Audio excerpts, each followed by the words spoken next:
সাগৰত নহয় এতিয়া অসমতে পাব মুকুতা ঘৰৰ পুখুৰীতে উৎপাদন কৰিব পাৰিব মুকুতা খেতিৰে কৃষক ৰাইজক স্বাৱলম্বী কৰাৰ লক্ষ্য অসম পাৰ্ল ডেভেলপমেণ্ট ছ'চাইটিৰ উজনি অসমৰ সমন্বয়ক দুৰ্গেশ্বৰ দাসৰ উদ্যোগত মুকুতা খেতিৰ বিশেষ প্ৰশিক্ষণ শিবিৰ টিংখাঙৰ নীলমণি হাইস্কুলত অনুষ্ঠিত হয় এই প্ৰশিক্ষণ শিবিৰ সম্পূৰ্ণ বিজ্ঞানসন্মতভাৱে কৰা হয় মুকুতা খেতি পুখুৰীত দিয়াৰ 16 মাহৰ পাছতেই প্ৰস্তুত হ'ব মুকুতা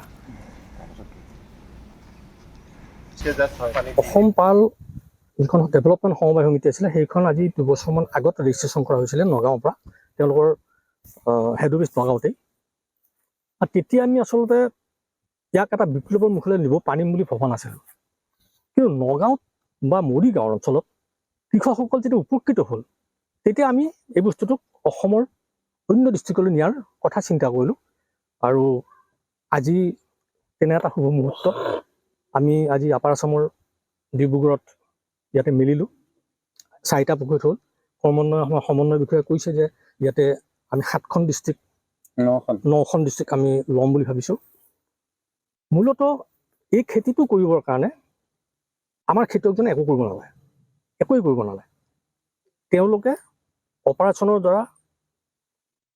ৰেডি কৰি দিয়া সামগ্ৰীখিনি পুখুৰীটোত পেলাই দিব লাগে প্লাছ অকণমান তদাৰক কৰিব লাগে আৰু অকণমান সৰু সুৰা খাদ্যবস্তু বা ঔষধ আছে সেইখিনি যোগান দিব লাগে কিন্তু তেওঁ উপকৃত হ'ব 16 মাহ পিছত বা 18 মাহ পিছত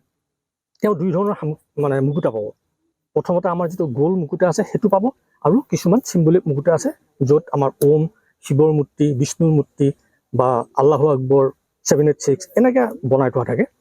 সেইখিনি হয় আৰু তেওঁ বিক্ৰী কৰিবৰ কাৰণে ক'তো যাব নালাগে আসাম পাল ডেভেলপমেণ্টে আপোনাৰ পৰা সামগ্ৰী সংগ্ৰহ কৰিব বা মুকুতা সংগ্ৰহ কৰিব আৰু আপোনাক উচিত মূল্য দিব